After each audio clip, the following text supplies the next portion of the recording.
in a somewhat surprising world where big leader culture is back.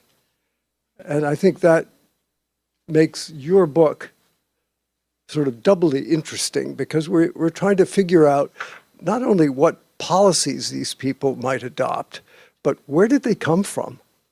How did they get to be who they are?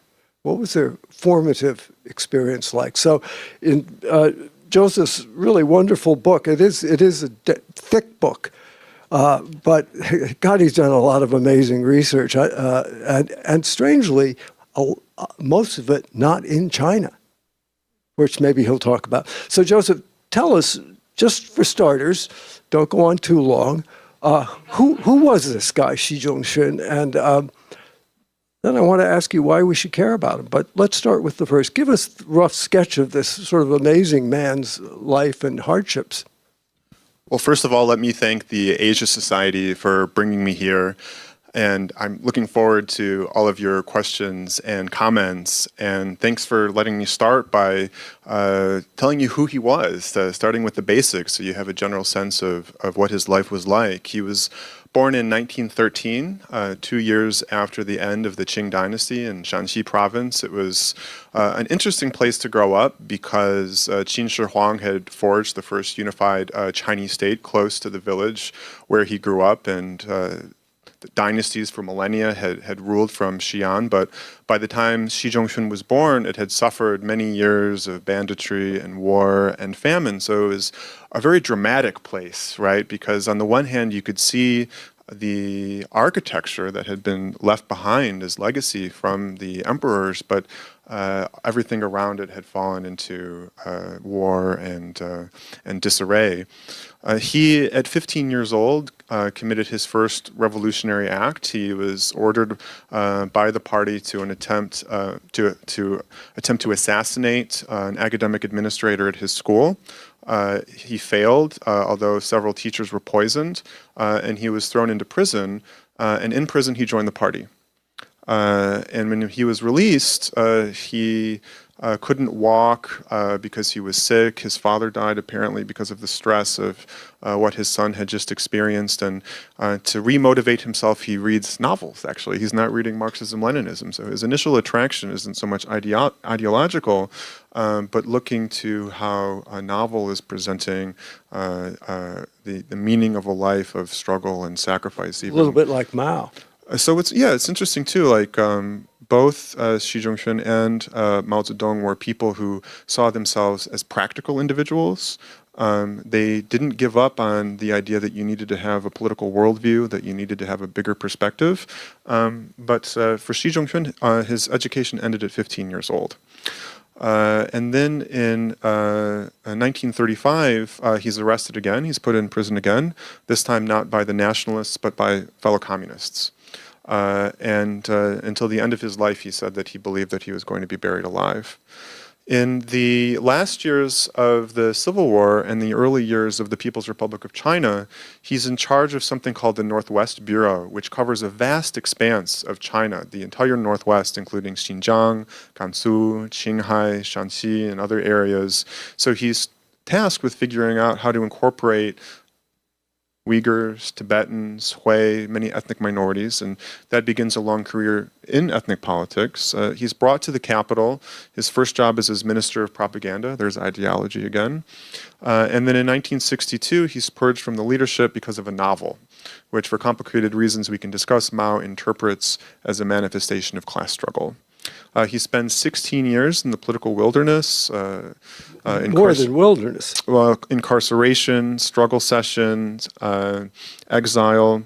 And then when he goes back to work, it's to an interesting place. It's to Guangdong, where the failure of the revolution is more obvious maybe than anywhere else in the country, because all you need to do is look across the border into Hong Kong and see how this capitalist colony has really accelerated its development, and he is told by the leadership to figure out how to stop tens of thousands of people from fleeing the socialist mainland for capitalist Hong Kong. Then he goes to Beijing to work on the secretariat, which is sort of the brain of the party. His direct superior is a man named Hu Yaobang. They're very close associates. They become sort of comrades in arms. And Hu Yaobang, of course, is purged in 1987. Xi Zhongxun was deeply upset by that. And he was also deeply upset in 1989 at the June 4 crackdown. But in both 87 and 89, he still put the party's interests first. And he decided to go along with Deng's decision. And it weighed on him very heavily. In 1990, he has an altercation with the premier at a meeting of the National People's Congress. He sleeps on the couch. He's acting very strangely. And according to these wonderful diaries that are available at Hoover, written by Li Rui, who was a former secretary to Mao Zedong, these actions were the result, quote, of years of pent-up frustrations. And he spends his last years in Shenzhen sort of having had a falling out with the central leadership. So I think it's fair to say that his life was one punctuated by sort of extreme repudiation and hardship. And oddly, the repudiation and the hardship was delivered to him by the very apparat to which he declared his utter fealty and never really wavered from that, did he? So I think the book at heart is shaped by this question of why he remained so devoted to a party that persecuted him. And in fact, on one occasion, he bragged that Deng Xiaoping had been purged by the party 3 times and he had been purged 5 times.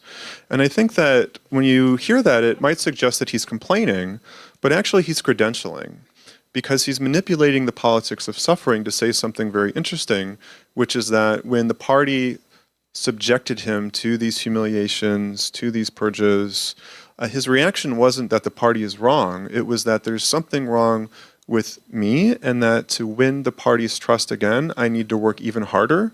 And that, by the way, by showing that his ideals were not shaken, he has sort of a prestige and status that other people do not. So more suffering. So it's interesting. In 1935, he was incarcerated by the communists, and then during the Cultural Revolution, he was incarcerated by the communists, and he had physical wounds from both of those experiences, and he showed them to people when they complained as a way of saying, "I bet you don't have anything like this," right? And so it's this idea that that we don't just see in Xi Zhongxun, but we see in many other people in the party. I'm not just saying it's him alone. That counterintuitively, desperation leads to further dedication and not alienation, at least for him.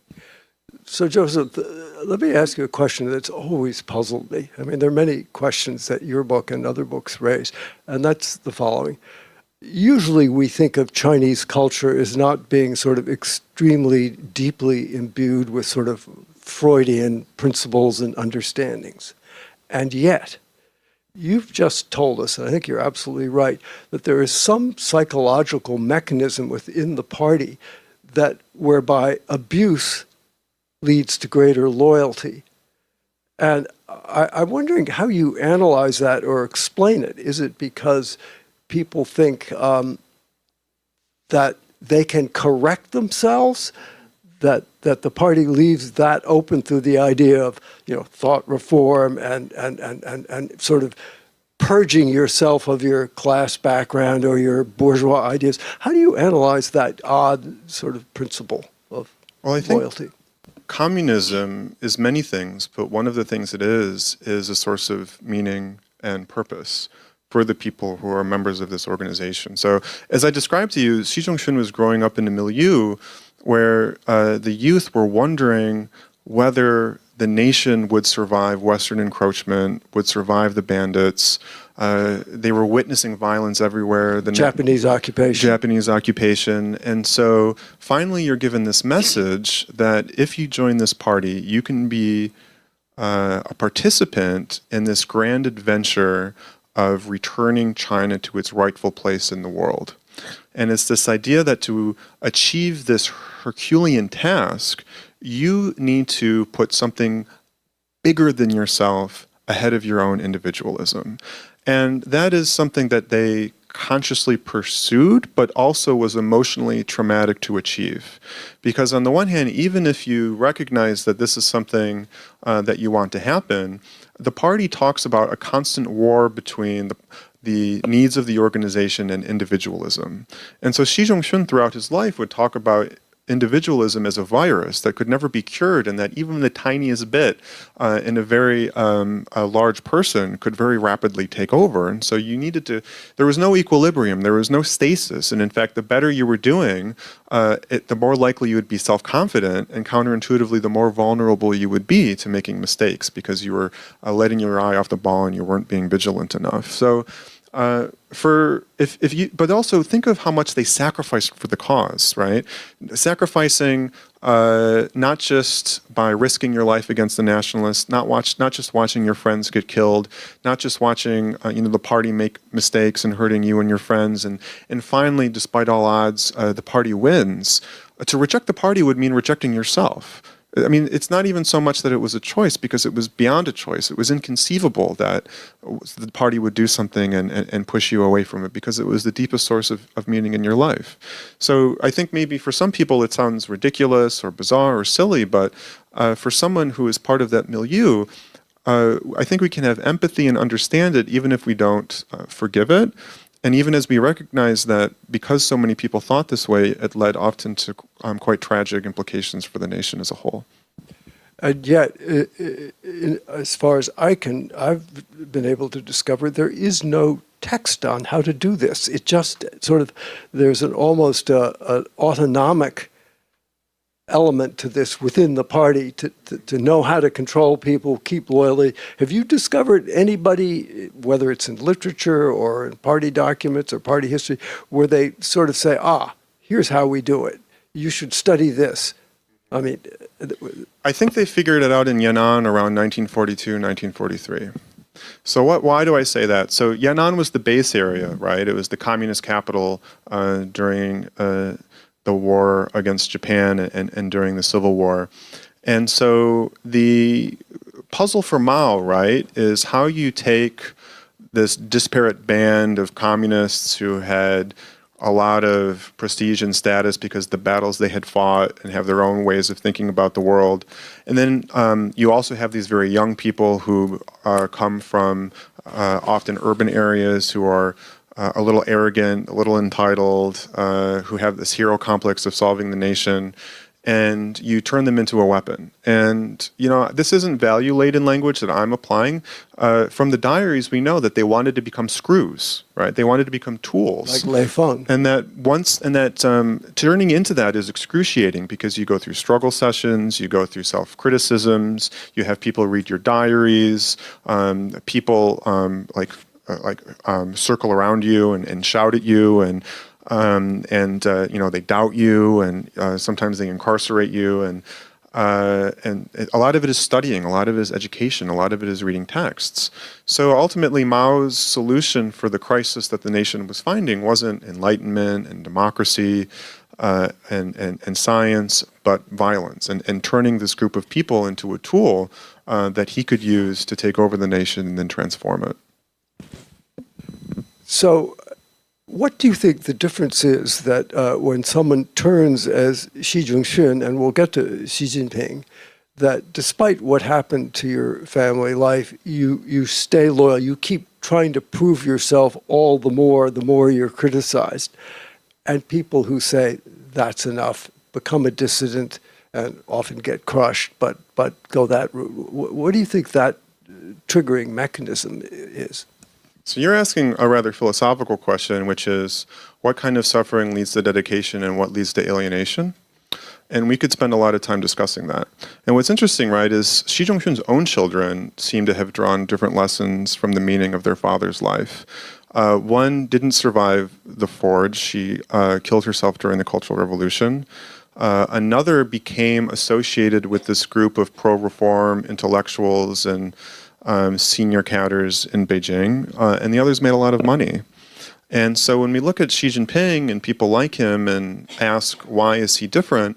Well, one possibility is that there was something about his childhood, maybe the year he was born, or the school he went to, or the mentors he accrued, or there's just something about him, right? And so Xi Jinping, interestingly enough, he admitted that during the Cultural Revolution, he went through a period of doubt.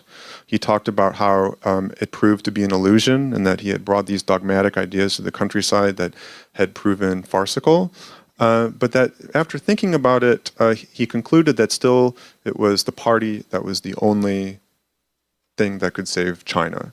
And has said that, because they went through this period of reflection, my ideals and convictions are stronger than anyone who didn't go through that. But then the question becomes, okay, so you want someone to go through that, but how do you make sure they come out with the right answer on the other side? And this gets into a central dilemma, I think, of what Xi Jinping is trying to achieve in China, which is he wants to break 5,000 years of dynastic collapse one after another by baptizing 5,000 years of Chinese traditional culture with self-revolution, through continuous moral education of his father's generation stories and teaching them the meaning of struggle and sacrifice and national mission and rejuvenation.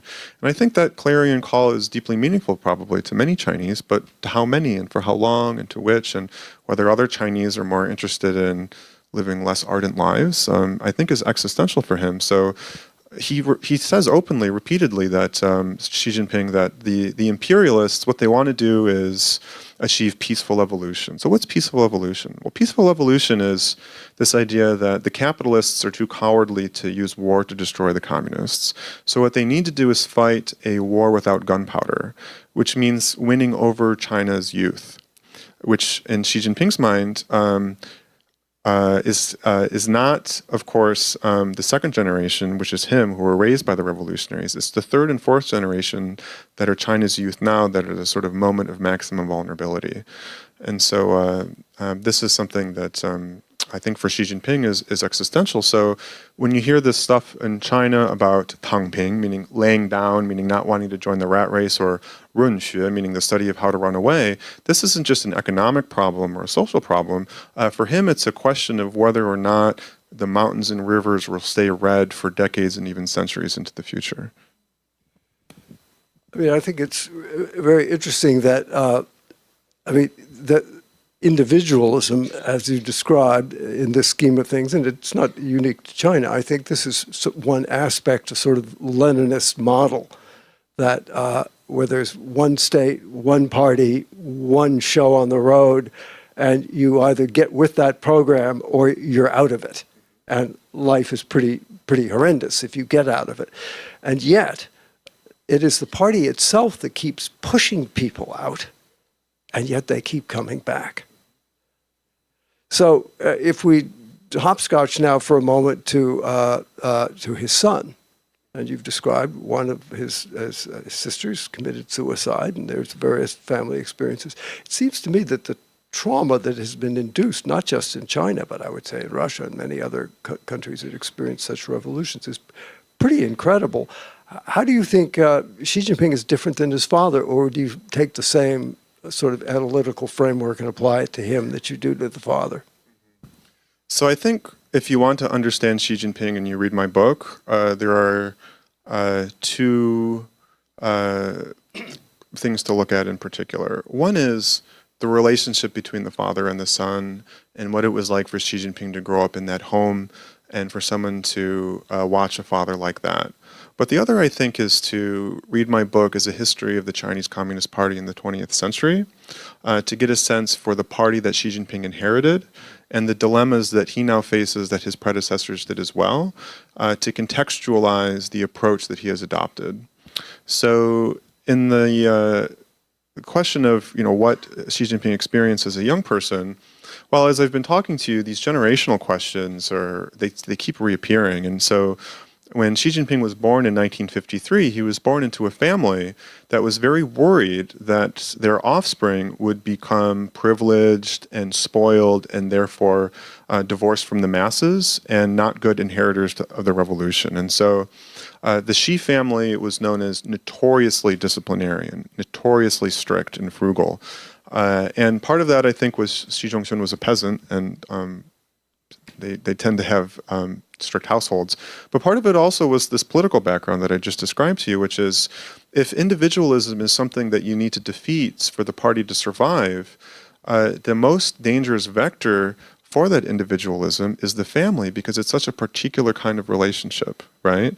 And so a different kind of loyalty. Right. So then what the family is supposed to be in this kind of system is a microcosm for the party, right? So that the party uses the family as a way of teaching them collectivist values and why they should be loyal to the party, right? And so it was a hard place to grow up, but I'm sure it was also an electric place to grow up, an exciting place to grow up, because the father would be regaling his children with these exciting stories from the revolution. So to be in that kind of household and going to a school where most of your peers are fellow princelings, and then your father to be purged when you're only 9 years old. We can only imagine what that was like. And then when the Cultural Revolution begins, Xi Jinping goes to his teacher and says, how does this kind of thing happen? And it's a very human thing to ask why you witness evil, why you witness suffering. And he is incarcerated in Beijing. In fact, in one interview in the 1980s, he said that it was so terrible he thought he was going to die. And then he's exiled to the countryside, to a particularly poor region for a particularly long time. And he said, nothing could be as hard as that. And it made me tough, really, right? And so to come up with that kind of background, I think that it's a... and then go into the 1980s, and his peers have decided that they want to make up for lost time because of what they went through during the Cultural Revolution, and they want to make money, they want to have fun, they want to go overseas. And Xi Jinping is watching that, and he's worried about it, and he's self-consciously portraying himself as a better answer, an answer that is about going back to the party, because now things are getting better, we should be even more motivated to help the nation and stop another cultural revolution from happening. So he's kind of a story in some ways of the dangers of taking ideology too seriously and the dangers of taking ideology not seriously enough. At one point in your book, you sort of eschew the notion that you either want to or are getting into any kind of Freudian analysis. And yet I think we can all agree that the father-son relationship, and again, you read literature, it's replete with examples of this, is a really fundamental thing.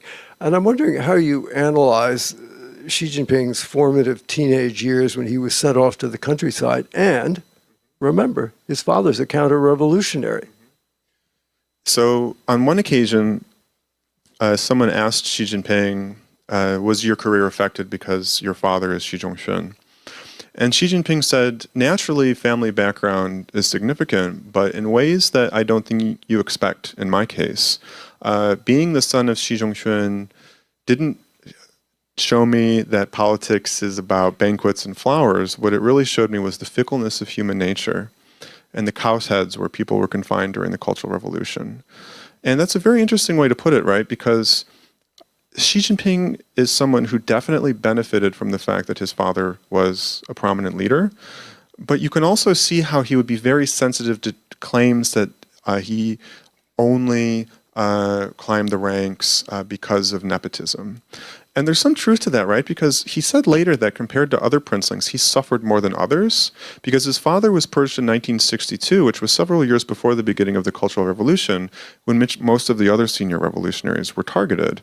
And Xi Jinping had, when he was a sent-down youth, he applied so many times to get into the youth league, so many times into the party, and he was rejected many times and told that you can't because you are the son of a counter-revolutionary. And so that must have been extraordinarily galling.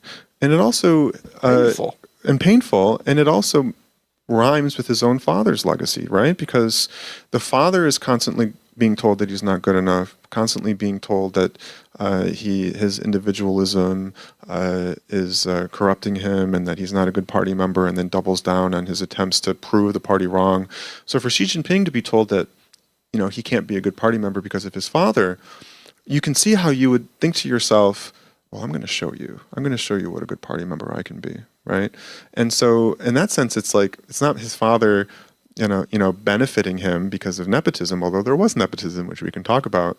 But you can see how he would also feel that he was looked down upon because he was the son of his father. And especially also when we get into the 1980s, The princelings were a problematic group because on the one hand you would think that they would be wonderful successors because at least they wouldn't dig up their father's graves. But on the other hand, princelings had often difficult personalities, but also they weren't well liked in society because they were seen as benefiting from nepotism and corruption and that kind of thing. You know, it seems to me one of the quests that Xi Jinping was on, and I wonder if you feel Xi Jinping might have a version of this too, was to find a middle ground.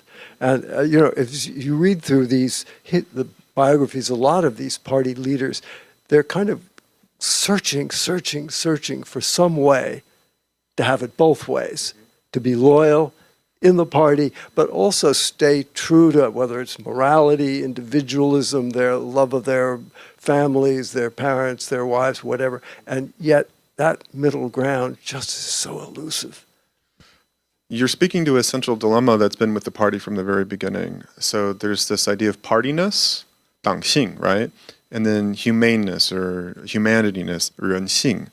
And so often they didn't conflict, right? Often you would see that by being a good party member, it's for the good of humanity. So you could tell yourself a story that whatever means you apply because it's for the good of the party, you never need to feel guilty about it. So I think they tried to use that kind of reasoning, but they often felt guilty and ashamed when they were forced to do things they knew were wrong and when they witnessed the tragic implications of the policies that they executed. And so, interestingly, even Xi仲-shun, on one occasion, someone saw him weeping because he felt so bad about what had happened to his family because of him during the Cultural Revolution. And so there's this other problem to keep in mind, right, to illustrate what it is you're getting at, which is in the party, it's normal to have differences of opinion, although I don't want to overstate them because the differences are relative because they're all party members. But when you have a dispute, it's never clear to someone whether it's just a reasonable difference in tactics or a competition between two political lines. And that one person is engaging in some kind of ideological heresy, right? So what I'm saying is the party, when they were looking at any policy, if they are too ambitious, if they're too zealous and they go too far, it can blow up in their face. But if they are too cautious and they don't move quickly enough, and nothing is changing, and they're not achieving their goals quickly enough, that's also a problem. And so for someone trying to figure out which direction to go in, it's safer to go in the leftist direction, the more revolutionary direction. But on the other hand, you also don't want to make such a hash of things that you're punished for it. And so whether you're on the left or you're on the right, it's an inherently subjective question. And people who don't like you accuse you with those labels when they want to hurt you. But ultimately, the person who decides whether a label is applied and which label is Mao Zedong or Deng Xiaoping because they're in charge. They get to decide whether someone is going to be characterized in that way. And Mao, more than anyone, was someone who would take differences of opinion and see them as manifestations of something deeper, as symptoms of a bigger problem, and which for him he constantly saw as class struggle. So the other thing too to keep in mind is, yeah, you might have your own views, but that's not your center of gravity. Your center of gravity is understanding what Mao wants. It's understanding what Deng wants and doing a better job than anyone else bringing it to them. And making sure that somebody doesn't get you in trouble by saying that you're not on board and that you don't understand what Mao or Deng wants. So it's very outer directed. And I'm kind of wondering, I mean, even in Confucianism, there was this notion of self-cultivation, xiaoshan, things like that. So what happens to that instinct in this world that you're documenting for us of just human beings wanting to be human and wanting to have a life and care for their children? And how does that, what happens? So I think in some ways this, like how you raise your family, the way I've been describing it, I think that you find meaning in that strictness and you find meaning in that moral education because you believe that this is to the benefit of your children because it makes them better communists. So in some ways I think that they can kind of square that circle, but not always. And when that happens, people put the party's interests first. Sometimes they think that, you know, there's something wrong with them and that's why they're getting criticized. And because it's inconceivable to reject the party ultimately.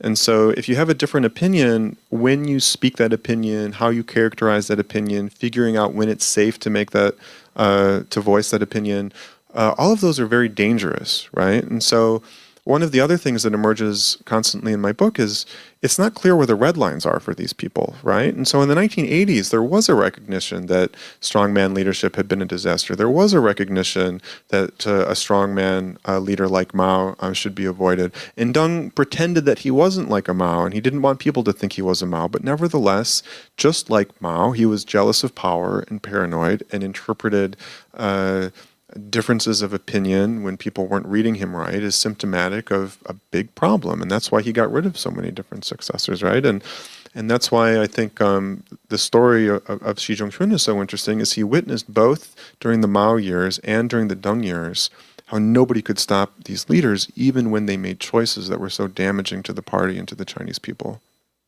I mean, I think you have to recognize that, as I recall from your book, during the campaign against landlords, land reform in the early 50s, where 1 million, 2 million landlords were executed.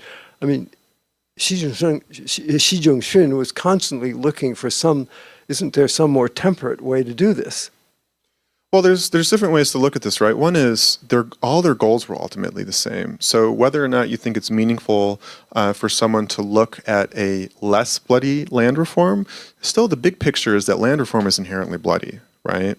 And that on certain policies, Xi仲-shun was just as bloody as others. So if we look at the Yan'an rectification that I just mentioned a moment ago, in the area of the base camp that he was leader, it went off the rails in a very dramatic fashion. And in fact, a man named Kang Sheng, and for those of you who aren't Chinese experts, he's seen as a real radical, like a real conspiratorial individual, sort of like the Chinese Beria, for those of you who've seen The Death of Stalin. He was impressed by how radical Xi仲-shun was, how successful Xi仲-shun was at finding spies, and he used this sort of mass campaign to mobilize regular people to target a school, and particularly young women. And of course, none of them were spies, and they were all rehabilitated. So, on certain occasions, Xi仲-shun was quite radical as well, and also, this idea that he was uniquely liberal or uniquely humane.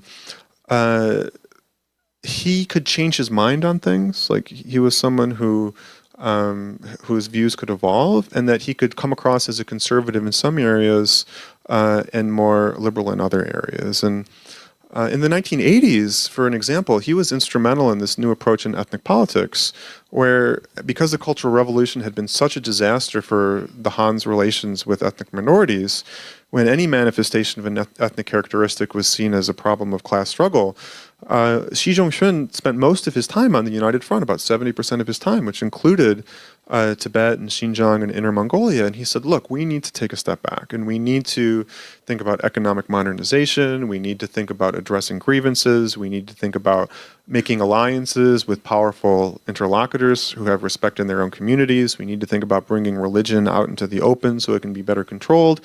And so these are all forms of, from the very beginning, either the dynasties or the party, mechanisms of dominance.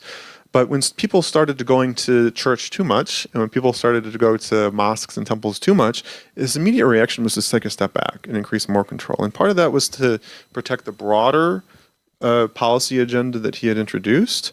But you can see that he was still someone with a phobia of chaos, and someone who didn't mobilize dissidents, but someone who wanted them to shut up. And that he wanted to do something about them too, but couldn't figure out how to do it in a way that still protected the broader goals of reform and opening, because it was an inherently difficult problem. So it wasn't so much left versus right, but the inherent dilemma of how you try to achieve two things at once that make sense in theory, but in practice are very hard. I mean, it's interesting that in your book, I think it's fair to say that Xi仲-shun and even Xi Jinping come out as almost, and at one point you say this, I think at the end of your book, they're in a kind of Faustian wager. But they're not terrible people. They're struggling to find some equipoise within these two kind of absolutely antagonistic contradictions. And of course, it can't be resolved. But what it seems to me looks a lot less rosy is the party itself. That you feel your characters are stuck in a play, struggling to find some way to keep themselves human, and yet the revolution goes on, and they become its victims, and they try to get reborn. Would you say that's a fair assessment? So one of the themes of the book is to provide an empathetic picture of the people in it, to facilitate other people making their own judgments about its characters.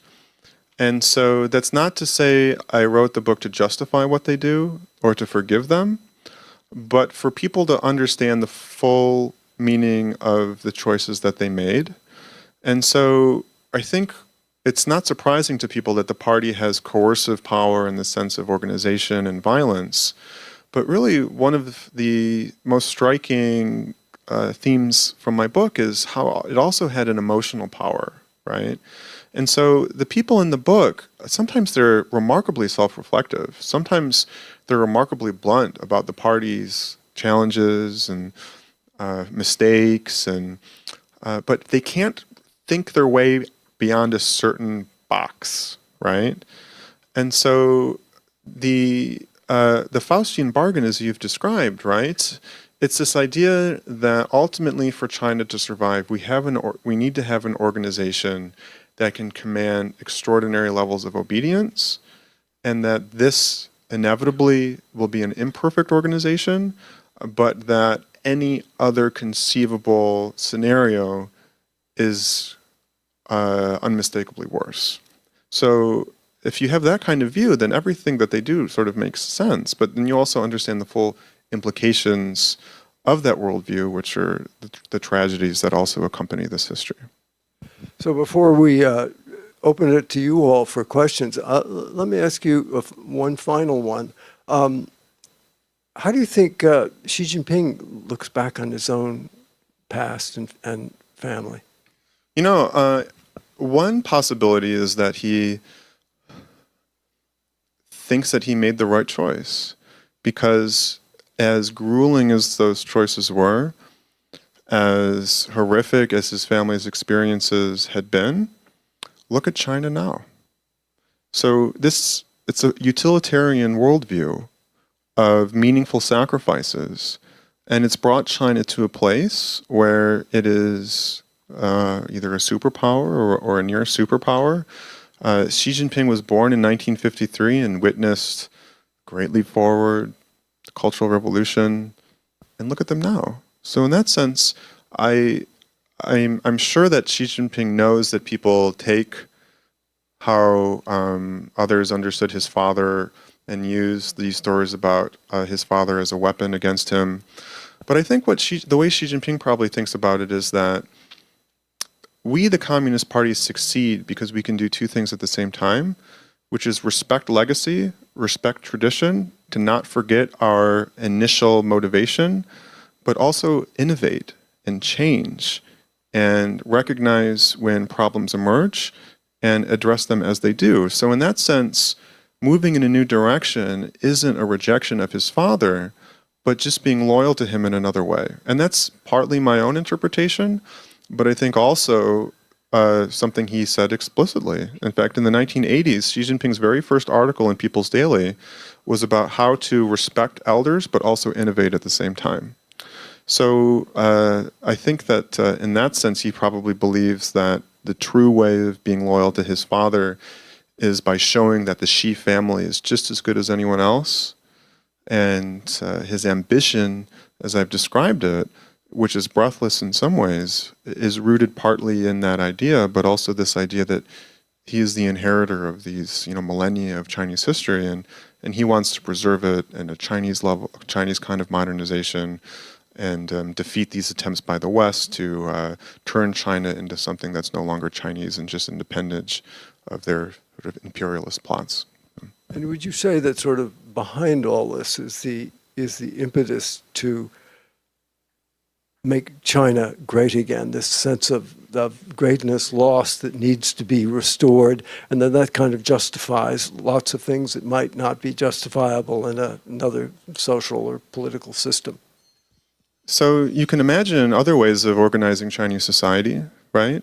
And many people who went through the exact same things as Xi Jinping drew lessons that are diametrically opposed, because they looked at the Cultural Revolution and they decided that for China to not fall back into situations reminiscent of the darker periods of its history, that the answer is democracy, or at least constitutionalism, and finding ways of avoiding another strongman, of finding ways of establishing rule of law. And for them to stop another generation of Red Guards ransacking homes and beating people up, you need to avoid a strong leader. You need to avoid an unrestrained party. You need to be able to find a way of collective leadership. Right, right. But for Xi Jinping, he drew a different conclusion, which is this idea of self-revolution, which he, it's an idea of not a May 4th Enlightenment story. It's a story of national sacrifice and mission, and eating bitterness, and pursuing greatness through power. Do you think China has the edge over America in its capacity that it's learned to eat lots of bitterness? So two things about that. Xi Jinping says that the United States is a capitalist society, which is why it's inherently inferior. I mean, he's open about his view on this, and that where does this inferiority come from? Well, in a capitalist society, capital dominates, and what that means is you have material wealth but spiritual poverty, and that contradictions in society become worse and worse, and that other countries lose faith in you, and that your foreign policy becomes increasingly gambler-esque and erratic, as opposed to China, where the party, in his mind, represents all of society and has a meaningful message, and has a good message and a popular message, which is that China deserves to be great again, and that he sees this as a spiritual civilization, communism as a source of purpose and meaning. Now, that's a dilemma, though, because he wants to do two things at once. He wants people to learn to eat bitterness. He wants the third and fourth generation to go on the merry-go-round again and believe in self-revolution. But I'm also convinced he's not so foolish to think that you can't have security without economic growth, and that you can't have economic growth without security. And so how you balance those two becomes really hard. And this is the story that his father witnessed for decades. And so how he balances those in the future will be very interesting to watch. And we've seen that over the last few months, he's been talking a lot more about the economy, as opposed to a couple of years before that when the wolf warriors were barking and there was all this stuff about common prosperity and eating bitterness and that kind of thing. So for Xi Jinping, in the sense of the tariff war, I believe he thinks he has a relative advantage because of the nature of the system's competition. But I also think that he finds economic dislocations to be not useful, because he's also someone who's very worried about social instability, and he is openly admitted on a number of occasions that there is this challenge of butterfly effect, black swan, gray rhino, which is essentially, problems coming from out of nowhere. He says that it's easy for small challenges to become big challenges, and social and economic problems to become political problems. And one way you have those problems is if you can't export as much as you thought you could, right? So again, he's a politician, and one of the things my book tries to do is say that even members of the Chinese Communist Party can't be essentialized into one particular view, but what the history can do for us, at least, is to help us understand the situations in which they find themselves and forecast the different ways that they might approach them, and to give us an analytical lens or an interpretive approach, so that with the small evidence that we do have, we can question assumptions and think about hypotheses and try to get at least closer to the possibilities that might emerge, even if we can't predict the future. Know what to expect as best we can. Okay, let's open it up to you all now. I ask you to state your name, tell us who you are, and ladies and gentlemen, brevity, please, in your questions. So let's start right here. Yeah, and wait for the mic. Thanks. Hi, I'm Ruth Stevens, and I'm an adjunct professor of marketing at NYU Stern.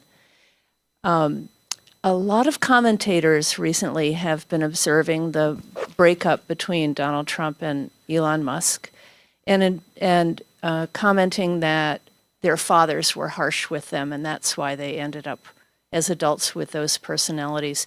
Do you see any parallels in the Xi father-son relationship?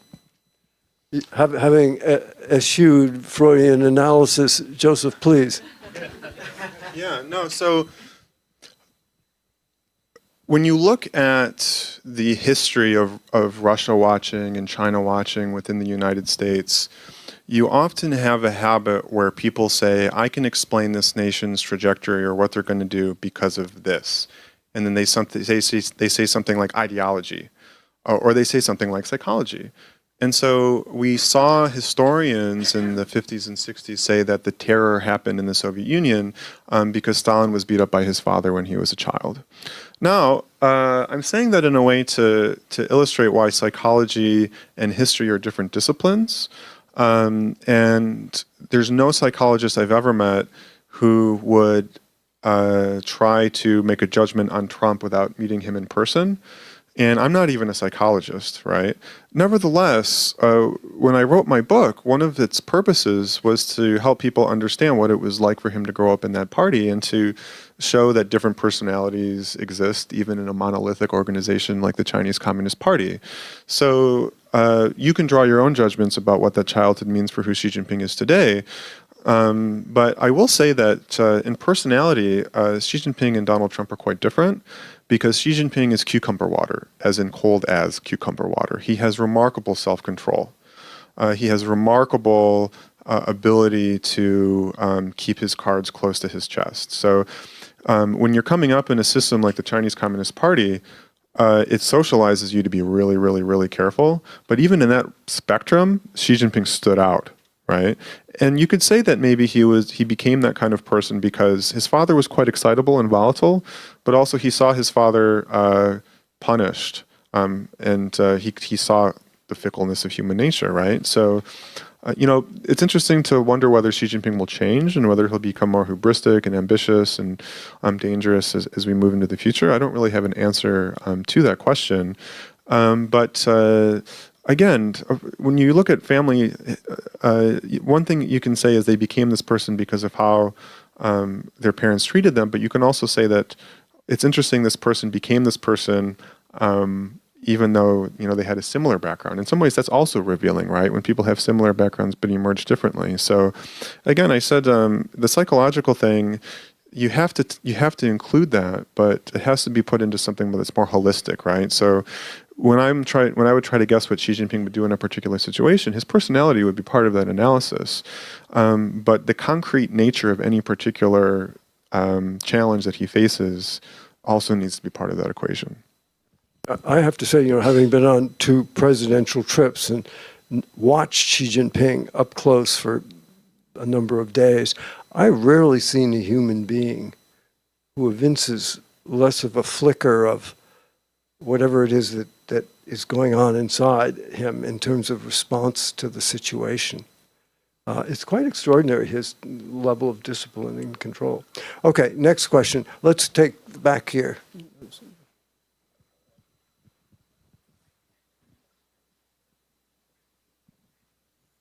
Hi, my name is Anish. My question was, especially in light of his children's rather intentional, strict and frugal upbringing, how do you think Xi Jinping's father would have viewed the amassing of hundreds of millions, sometimes even billions of dollars in private wealth by the princeling class and the friends and family network of the princeling class following the liberalization policies that he himself intentionally led with Shenzhen and Guangdong province? Would that have been something that he sort of naturally expected as an unfortunate consequence of his policies, or would that be some sort of worst nightmare scenario that he hoped would have never have happened? Yeah, that's a really interesting question. I'm not sure what his views of princelings were in the 90s, and he died in 2002, and it was after that that they really started making a lot of money. But I can tell you something about his views of princelings in the 1980s, which I think is useful as we think about your question. So many people were great fans of Xi仲-shun, but they saw one black mark on his career because of the nepotism that he showed his son. And there's different, we can wonder why that was the case, right? One possibility that one person who worked in the organization department in the 1980s and met Xi Jinping told me was that maybe Xi Jinping just loved his son a lot, like even the best people really love their kids, right? So, and also we know that he felt guilty about what had happened to his son because of him, and so maybe this was a way of, making up for that. But there's two other pieces of context here that are remarkable. One is, in commemorative articles about their father, the other children all complain that Xi Jinping actively undermined their careers. Now, I don't know how true that is, and at least Cao Cao seems to have benefited from nepotism as well. That's his older sister. But it would be interesting if that's, the case, and then also makes it even more curious as to why Xi Jinping was special. And so Xi Jinping was a huge fan of his son, right? The two things that most stood out to him, apparently, one was that Xi Jinping was tough. So all this stuff about Xi Jinping being good and Xi Jinping being mean, well, his own father really liked the fact that he was tough. And in fact, the father said to Xi Jinping's younger sibling, Jinping was in Shanxi. That is just about as hard of a place as you can go. He's walking a different path than you. And the other was that Xi Jinping was good at explaining difficult ideological concepts simply to people so that they could understand, right? But Xi Jinping was also unique from other princelings because the first generation of Red Guards during the Cultural Revolution, many of them were princelings, and they were notorious for smashing and beating and kidnapping and that kind of thing. And Xi Jinping apparently wasn't involved in that kind of stuff. At least I haven't seen evidence of that case. And then in the 1980s, Xi Jinping makes this choice to go work at the grassroots, to go work in the countryside. And this guy from the organization department I spoke to said that was actually a somewhat unique choice and a somewhat special choice, and showed that he didn't want people to think that he was jumping up the ranks because of who his father was. And in the Li Rui diary, so Li Rui, as I said, he worked in the organization department. He ran the Youth Cadre Bureau in the 80s, and they had conversations with each other during which Xi Jinping expressed real concern about the princelings as a group, saying that they were behaving in ways that was damaging to the party because they were engaging in nepotism and corruption. And so for Xi Jinping, he was someone who was flexible, someone who was practical, but he was also someone who took ideals and conviction very seriously, right? And if you were looking to who your most likely group of successors might be and they're acting materialistic, well, that's the opposite of being idealistic, right? And so he was someone who was aware of how the princelings could prove to be a sort of difficult issue for the party to manage. Okay, next question. Yes, right here in the aisle. Right. Hi, my name is Peter Bernstein. I'm just wondering how, after you've so closely studied Xi and his father and other party leaders, you think American policymakers get China wrong in their understanding of what's going on in China. And maybe Peter, who he is. Yeah. So it would be so much fun to say that, wow, people in the West, they just don't get China. They really should get their act together. One of the most striking findings from the research I've done in the party is how people at the very apex of the system also have no clue what's going on. So let me give you an example. Li Rui, this name keeps coming up, right? So Li Rui, as I said, he was a very high-ranking figure. He knew Xi Jinping, and then he was the sort of informal leader of this group of pro-reform intellectuals and senior cadres in Beijing. And we have his diaries at the Hoover Archive, right? And so Xi Jinping comes to power in 2012, and most of them are very optimistic about Xi Jinping because of who they understood his father to be. And gradually, Xi Jinping starts doing things that disappoint them, that surprise them. And it gets to the point where Li Rui is on his deathbed in 2018, and he says to his daughter and one of the sons of Hu Yaobang, I have no idea why Xi Jinping turned out to be the way that he is. And his deathbed request of them was to figure it out. Now, Li Rui, this guy was no joker, folks. Like, this was a smart person. He's been around the block, you know, so to speak. And for him to be surprised, like if Li Rui is getting it wrong, it's not surprising that people in the West are getting him wrong, right? And so we can ask why he got him wrong. We can ask whether Xi Jinping was Xi Jinping in 2012 or whether he became Xi Jinping as time went by. You know, Li Rui said something interesting about Jiang Zemin. He said, you know, Jiang Zemin used to be really courteous of me before he became the top leader, but then he completely changed. And he kind of said it in a way that implied he was also talking about Xi Jinping. And Xi仲-shun, by the way, I have a quote from him in the book. He said to someone privately that power corrupts. He was talking about Deng Xiaoping, right? He thought Deng Xiaoping was an autocrat and a bully, right? And he thinks that the position kind of made Deng Xiaoping into that, right? So in that sense, it's hard, right? It's really hard. So I think maybe one way to answer your question is that in the West, we do make mistakes that are less common for people who do understand the system because they're in the system. We tend to think in terms of like these openly warring factions within the party. And we tend to essentialize ideology and say that much of who Xi Jinping is because he's a Marxist. But what I try to do with my book is to show the sprawl, for lack of a better word, which is that these outcomes are so contingent and based on so many different things that are hard to understand that humility actually is one of the big lessons. But at the same time, when you read my book, the same things keep happening over and over again. Right? And so those continuities are also very useful for understanding the system. So I think that at the very least what we can do, as I said in an earlier question, is to interrogate what our assumptions are. And one of the best ways of doing that is looking to history and not to take our own Western perspectives of how politics works, which is often as a system of exchange, of popularity, and realize that in the CCP context is very different, where it's power flows down, and people use force and coercion in a way that's unfamiliar, I think, to people in the West. So, Yes.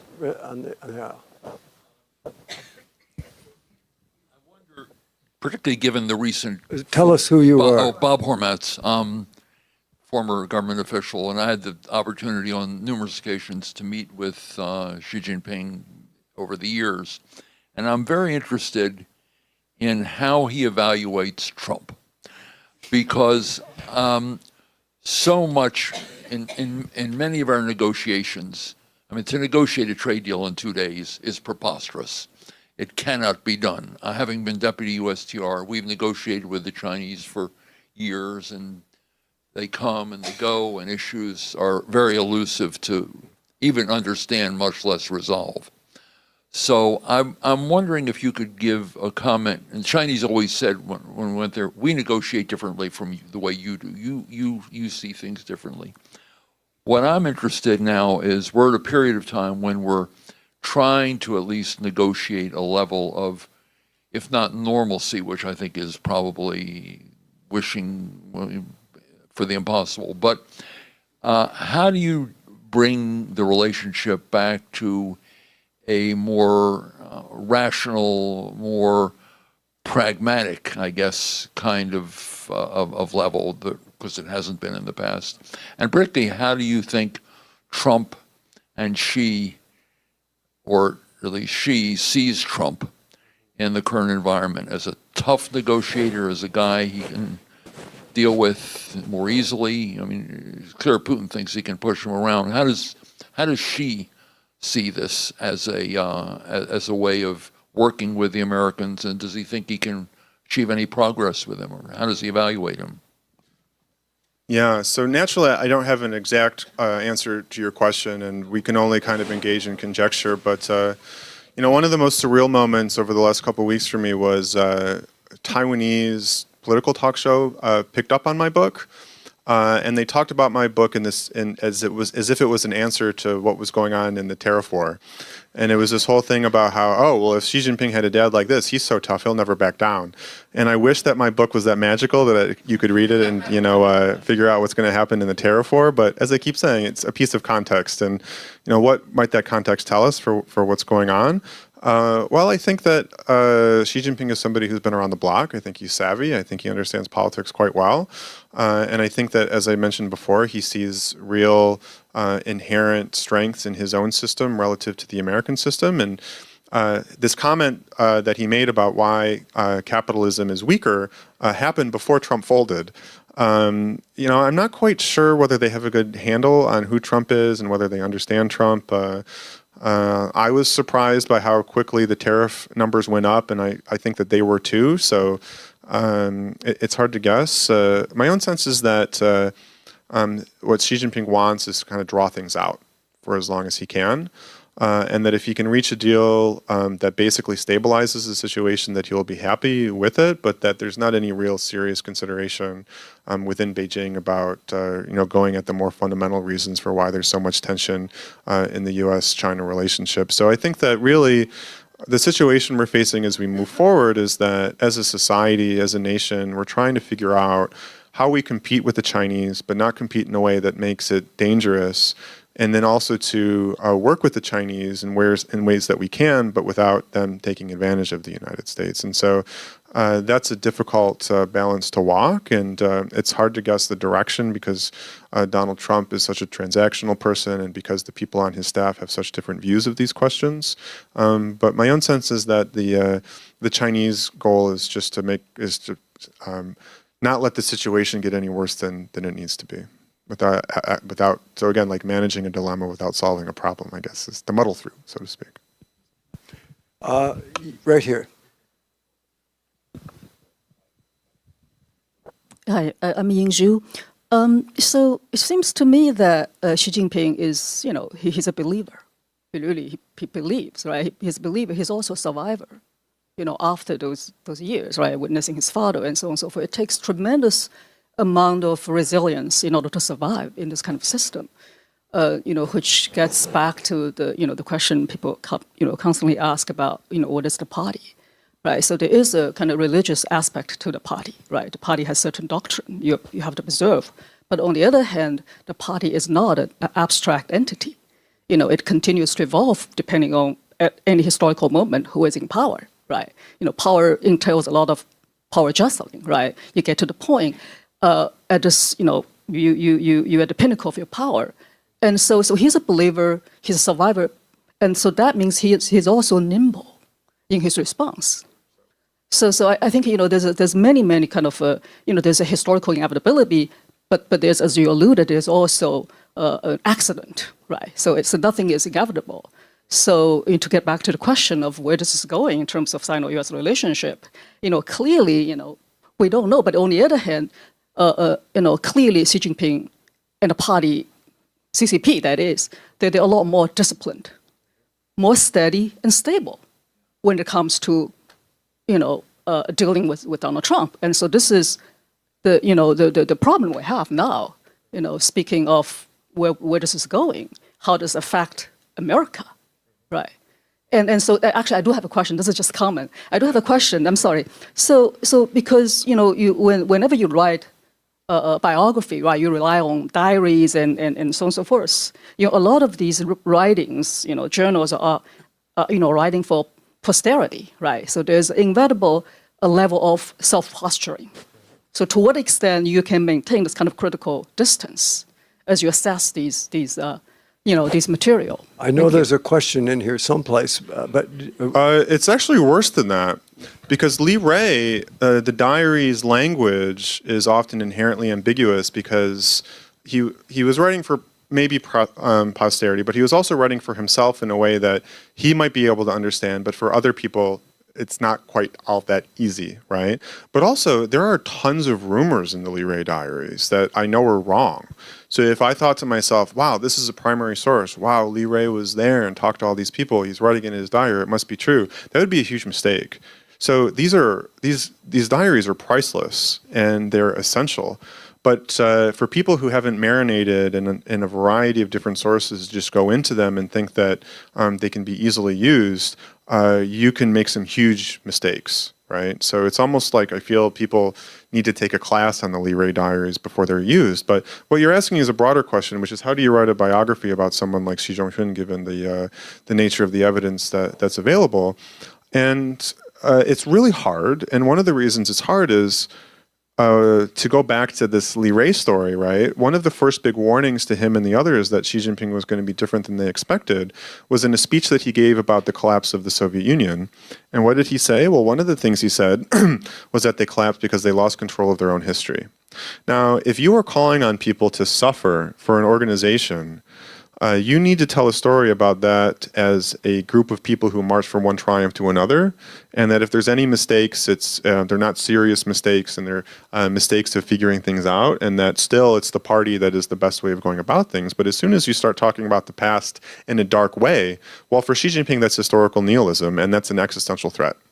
And this book is about his father, right? So in that sense, it's a real challenge.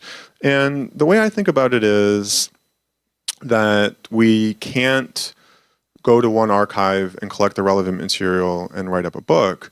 It's better not to think in terms of good and bad evidence, but to collect as much evidence as possible and then parse it and use it to put together a mosaic that in some places is better colored in and others is not.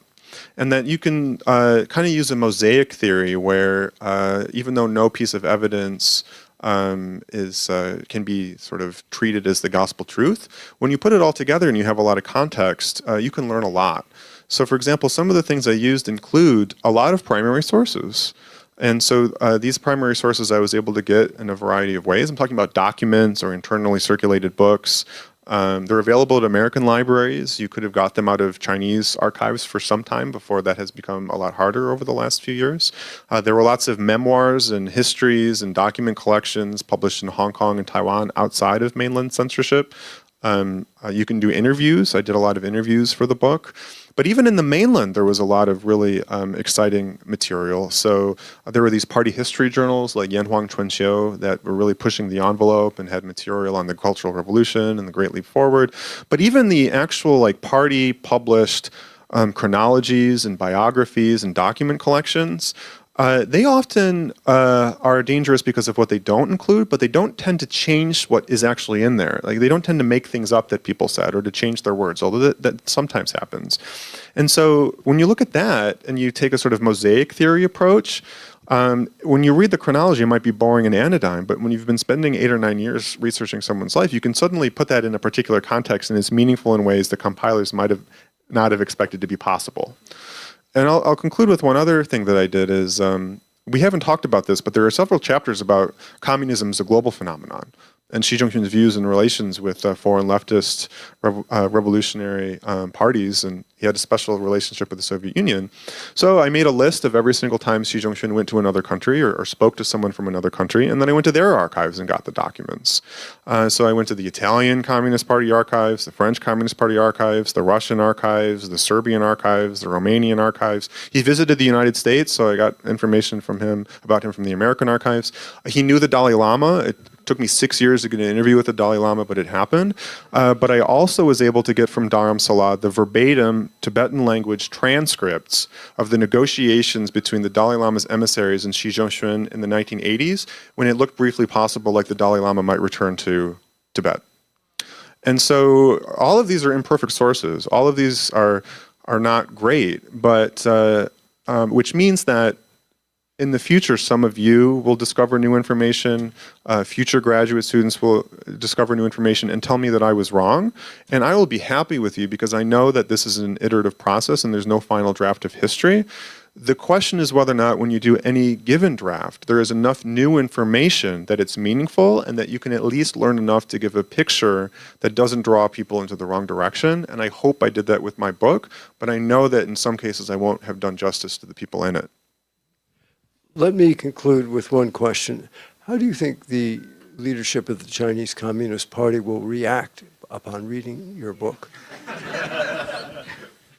So I wrote this book for 3 reasons. One is that I think there is an inherent value to telling these lives. especially because so many people lost their lives. And so there's a moral duty to go to the past and put their names out, make their names out and bring them back into the world again. The second is to better understand how authoritarian regimes work, right? Because I think that's a really crucial question for both the United States and China. And the third thing is to facilitate people making their own decisions about what this book means. And so maybe people think that's a cop-out, but in China, history is used as moral education. In fact, it's used for self-revolution, because to defeat this challenge of peaceful evolution, for Xi Jinping, the answer is to help people understand what motivated his father's generation. So understanding what that history is, I think, is something that people should be able to read about in a book. Well, if I may say by way of conclusion, I think what Joseph has done, he's sort of written a play for us that shows but doesn't tell. And yet the book just screams at you in terms of what you could and should take away from it. So I urge you to have a look. And in fact, we're selling copies